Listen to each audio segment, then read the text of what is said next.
Good morning बच्चों। मैं आप लोगों को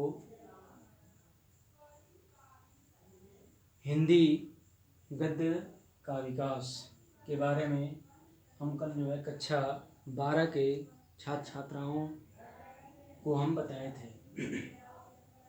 आज मैं उससे आगे के विषय में आप लोगों को बताने जा रहा हूँ कि हिंदी गद्य का विकास कैसे हुआ।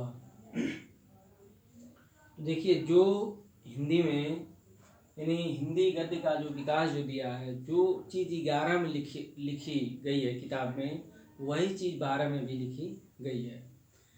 तो अब वह इसीलिए कि आप 11 में भी दोहरा लेंगे तो वही चीज़ 12 में भी है, यानी कोई आपको दिक्कत नहीं होगी।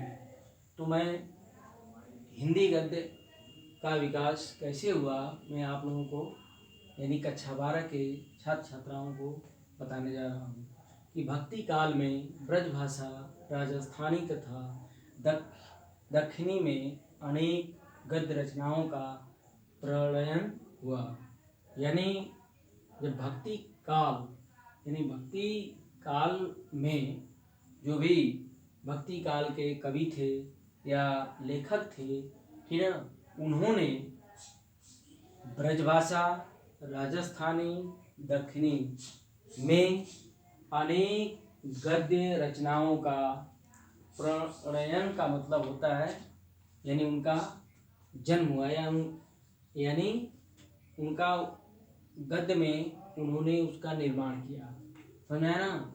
यानी यह ब्रजभाषा राजस्थानी तथा दक्षिणी, ठीक है, कि अनेक गद्य रचनाओं का प्रणय हुआ यानी जन्म हुआ।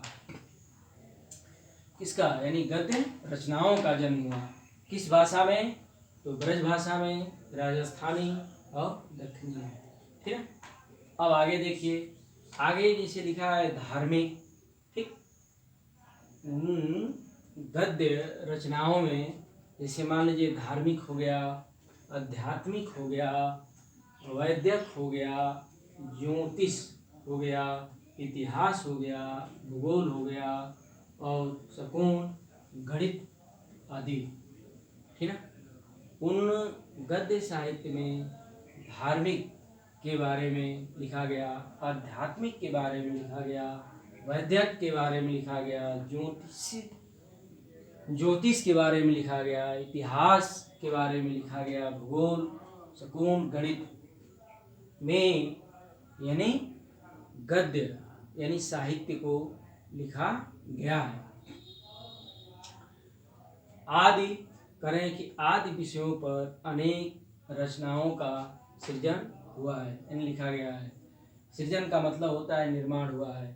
जैसे मान लीजिए धार्मिक का साहित्य में निर्माण हुआ, आध्यात्मिक का साहित्य में निर्माण हुआ, वैदिक का साहित्य में निर्माण हुआ, ज्योतिष का साहित्य में निर्माण, साहित्य का मतलब आप जानते हैं गद्य, ठीक ना। इतिहास का साहित्य में निर्माण हुआ, भूगोल का साहित्य में निर्माण हुआ, शकुन, गणित आदि यानी विषयों पर अनेक रचनाओं का सृजन हुआ। यानी इन सभी जो भी ये विषय हैं, ठीक ना, जो भी ये विषय हैं जैसे धार्मिक, आध्यात्मिक, वैदिक, ज्योतिष, इतिहास, भूगोल, शकुन, गणित, इन सभी विषयों का निर्माण जो है साहित्य में हुआ है, ठीक है। इसके बाद और भी विषय हैं जिनका निर्माण जो है साहित्य में हुआ है। जैसे आप जान लीजिए कथा है, ठीक ना, प्रबंध है, वचनिका है, वर्णन है, वार्ता है, पत्र है, जीवनी आदि, समझे ना। इनका भी निर्माण लेखकों ने इसमें किया साहित्य में, ठीक ना। जैसे कथा हुआ, प्रबंध, ठीक ना, वचनिका हुआ, वर्णन, वार्ता, पत्र, जीवनी आदि रूपों में ब्रज भाषा गद्य प्राप्त होता है। यानी ये जो भी विषय हैं इसमें जो है ब्रज भाषा ही प्राप्त होता है या ब्रज भाषा ही मिलती है, ठीक ना। तो ये सभी चीजें जो है साहित्य में ही इनका क्या हुआ है, निर्माण हुआ है। समझ में आया ना।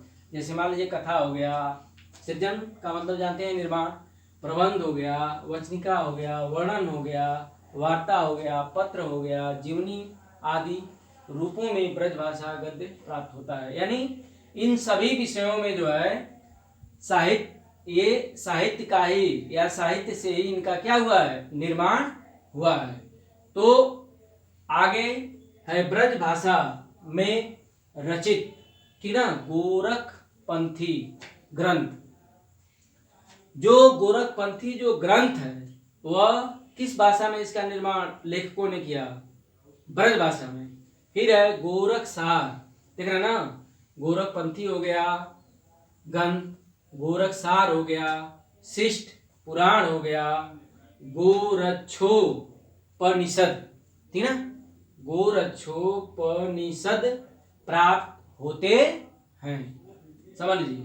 तो ये गोरखपंथी, ये ऊपर जो भी विषय लिखे गए ये सारे विषयों का निर्माण गद्य यानी साहित्य में ही लेखकों ने किया है। समझ में आएगा ना। उसी तरह यह नीचे जो है ब्रज भाषा में रचित, जैसे गोरखपंथी ग्रंथ हो गया, गोरख सार हो गया, शिष्ट पुराण हो गया, ठीक है, गोरक्षोपनिषद प्राप्त होते हैं।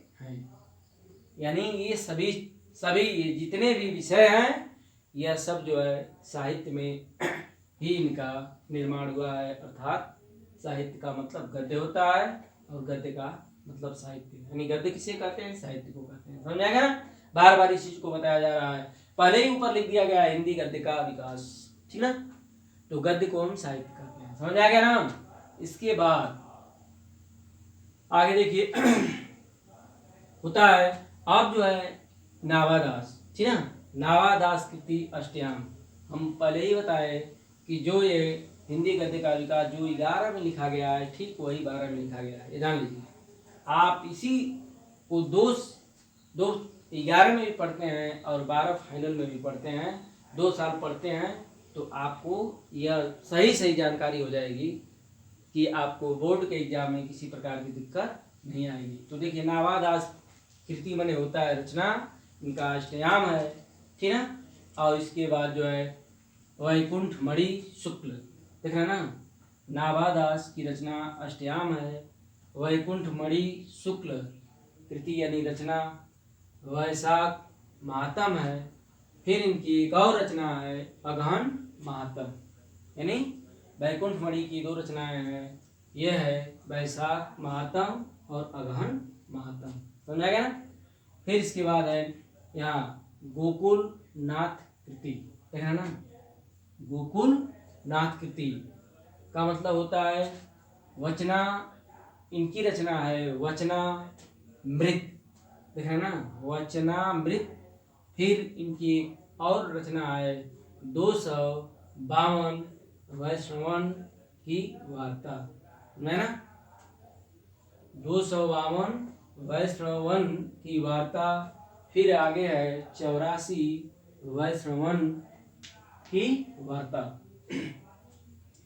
यानी इस युग की प्रधान गद्य कृतियां हैं, यानी हिंदी गद्य के विकास की यह प्रधान जो है क्या गद्य कृतियां हैं।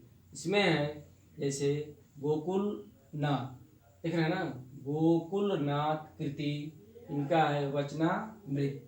फिर है 252 वैष्णवन की वार्ता, ठीक है। फिर इसके बाद है इनकी रचना 84 वैष्णवन की वार्ता, यानी इस युग की प्रधान गद्य क्या है, रचनाएं हैं या कृतियां हैं, ठीक है। कृतियां का मतलब होता है रचना। फिर आगे है जो ब्रज भाषा में रचित है, ये जो भी रचनाएं हैं ये जो है ब्रज भाषा में ही लिखी गई हैं, लेखकों द्वारा, यानी ब्रज भाषा में ही लिखा गया है।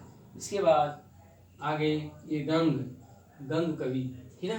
गंग कवि जो हैं इनकी रचना है चंद छंद वर्मन की महिमा, ठीक है। ये गंग जो है कवि, ये किसके दरबारी इसके दरबार में रहा करते थे अकबर के, ठीक है। अकबर के दरबारी कवि थे गंग। इन्होंने रचना किया चंद छंद वर्णन की महिमा। यानी आगे है कवि जटमल, देखा ना, कवि जो है जटमल की गोरा बादल की कथा। ये जो जटमल जो है इनकी ये गोरा बादल की कथा है जो 1623 में नामक, ठीक है, 1623 नामक दो खड़ी बोली, यानी ये जो है 1623 में इसका इस गोरा बादल का जटमल ने निर्माण किया, ठीक ना। करण नामक दो खड़ी बोली में रचित रचनाएं इसी काल में प्राप्त होती हैं, काल में समय में, ना, इसी समय में प्राप्त होती हैं, जिनमें खड़ी बोली का प्रारंभिक रूप दिखाई पड़ता है। यानी जो भी इन्होंने लिखा जटमल ने, इनके भाषा में खड़ी बोली का ही रूप दिखाई पड़ता है, इन खड़ी भाषा में ही इन्होंने लिखा है। फिर इसके बाद आपका आता है दक्षिण में लिखा है गे सूद राज, ठीक है ना, ये ऊपर पहले ही लिख दिया गया है दक्षिण, ठीक है, अनेक गत। तो दक्षिण में गे सूद राज कृति मने होता है रचना, लिखा है मेरा जुल, ठीक है, आ सिकिन। ये जो है गे सूद राज की जो रचना है मेरा जुल आशिकीन, ठीक ना। इसके बाद आगे इनकी रचना है हिदायत नामा, देख रहे हैं ना, हिदायत नामा। फिर है शिकार नामा। फिर अगली रचना है इनका तफसीर बहावी, ठीक है, तफसीर बहावी रचनाएं प्राप्त होती हैं। लिखा है राजस्थानी भाषा की प्रमुख कृतियां। राजस्थानी भाषा में जो रचना की गई है वह है, लिखा है तत्व विचार, ठीक है ना, क्या है तत्व विचार प्रकरण, तत्व विचार प्रकरण हो गया। फिर इसके बाद जो है पृथ्वी चंद, देख रहे हैं ना, पृथ्वी चंद रचित, ठीक ना। इसके बाद जो है धनपाल कथा, देख रहे हैं ना, धनपाल कथा। फिर है अंजना सुंदरी कथा, ठीक है। आदि जो है करें आदि रूपों में भी राजस्थानी गद्य मिलता है। यानी ये जो है, ये जो भी रचनाएं नीचे जो आपको बताई जा रही है कि तत्व विचार प्रकरण, पृथ्वी चंद चरित्र, धनपाल कथा, अंजना सुंदरी कथा आदि, ये सभी जो है रचनाएं गद्य, राजस्थानी गद्य के रूप में मिलता है। तो ये जो है भक्ति, लिखा है कि भक्ति काल में ब्रज भाषा राजस्थानी तथा दक्षिणी में अनेक गद्य रचनाओं का परिणय हुआ।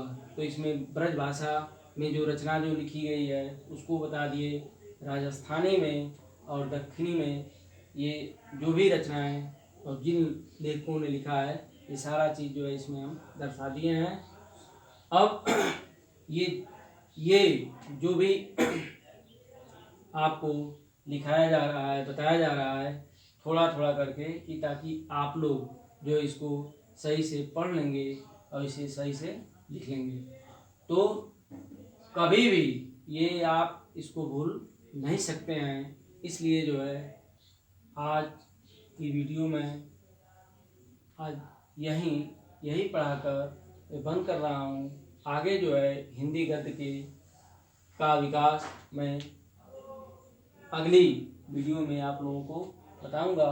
तब तक के लिए धन्यवाद।